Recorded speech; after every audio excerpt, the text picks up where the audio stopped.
दोस्तों, आने वाले समय में हो सकता है कि आप अपना वोट ही ना डाल पाए, क्योंकि इलेक्शन में वोटिंग ही नहीं होगी, मतदान की जरूरत ही नहीं पड़ेगी। और वजह है कि सत्ता पक्ष का उम्मीदवार बिना लड़े निर्विरोध चुन लिया जाएगा। और जब उम्मीदवार बिना मुकाबले जीत जाएगा तो फिर वोट डालने का सवाल ही खत्म हो जाएगा। दोस्तों, ये कोई हवा में कही गई बात नहीं है, ये एक सच्चाई है। और ये सच्चाई आज महाराष्ट्र में खुलेआम दिखाई दे रही है। महाराष्ट्र में चल रहे म्युनिसिपल और निकाय चुनाव में करीब 70 सीटों पर बीजेपी और शिंदे गुट की एनडीए के उम्मीदवार निर्विरोध चुन लिए गए हैं। इन सीटों पर विपक्षी उम्मीदवारों को चुनाव लड़ने ही नहीं दिया गया और इन 70 सीटों में अब वोटिंग ही नहीं होगी। मतदान से पहले ही बीजेपी, शिंदे गुट और अजित पवार गुट के उम्मीदवार विजेता घोषित हो चुके हैं। तो इसका कारण साफ है कि उनके खिलाफ जो विपक्षी उम्मीदवार मैदान में थे, उन्हें जबरदस्ती घर पर बैठा दिया गया, उनका नामांकन वापस करवा दिया गया। और सोचिए कि जब सामने कोई उम्मीदवार ही नहीं होगा तो सत्ता पक्ष का उम्मीदवार अपने आप जीत जाएगा, बिना लड़े, निर्विरोध। और इसका मतलब यह है कि इन सीटों पर जनता का सबसे कीमती अधिकार वोट छीन लिया जाएगा। अब दोस्तों, चाहे कांग्रेस हो, उद्धव ठाकरे गुट हो, या राज ठाकरे की एमएनएस हो, या छोटे दल, सभी विपक्षी पार्टियों का एक ही आरोप है कि सत्ता पक्ष ने उम्मीदवारों को डरा है। उन्हें पैसे का लालच दिया गया है, हथेली में पैसे रखे गए और कहा गया कि नामांकन वापस ले लो और घर बैठ जाओ। जिन्होंने पैसा लेने से इनकार किया उन्हें धमकाया गया, जो फिर भी नहीं माने उनकी हत्या कर दी गई।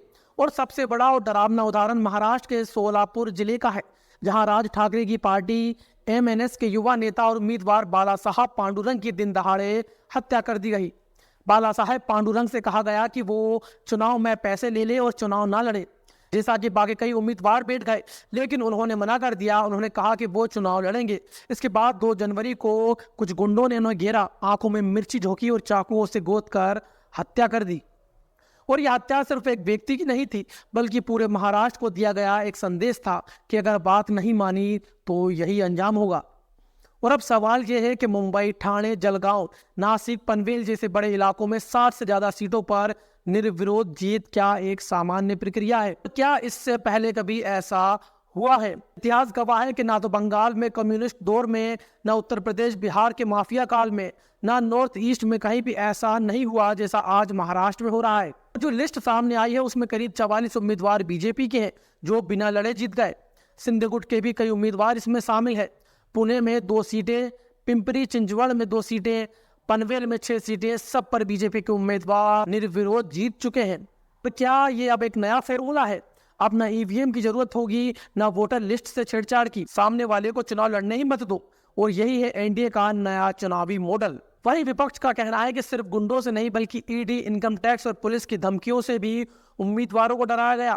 पूरा सिस्टम विपक्षी उम्मीदवारों की गर्दन पर सवार हो गया और नतीजा यह हुआ कि करीब 70 सीटों पर उम्मीदवारों का मनोबल टूट गया और आखिर में वो थका कर घर बैठ गए। अब सवाल यह है कि क्या यही प्रयोग पहले गुजरात के सूरत में किया गया था, जहां बीजेपी उम्मीदवार निर्विरोध जीता और उसके बाद सीआर पाटिल को केंद्र में मंत्री बना दिया गया? और क्या वही मॉडल अब महाराष्ट्र में बड़े पैमाने पर लागू किया जा रहा है?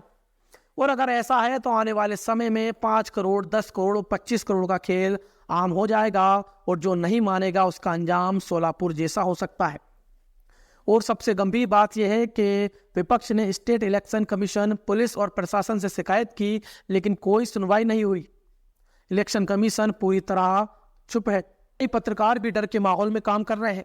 कई रिपोर्टर बात करने को तैयार नहीं थे, लेकिन न्यू इंडियन एक्सप्रेस के वरिष्ठ पत्रकार सुधीर सूर्यवंशी ने खुलकर बताया, महाराष्ट्र में तानाशाही जैसा माहौल बन चुका है। और दोस्तों, महाराष्ट्र से जो ट्रेंड शुरू हुआ है वो भारत के लोकतंत्र के लिए बहुत खतरनाक है। अगर यही चलता रहा तो आने वाले समय में जनता को वोट देने की जरूरत ही नहीं पड़ेगी, उम्मीदवार पहले ही चुन लिए जाएंगे और ये लोकतंत्र की सीधी हत्या है। और अगर आज सवाल नहीं पूछा गया तो कल सवाल पूछने का अधिकार भी शायद ना बचे।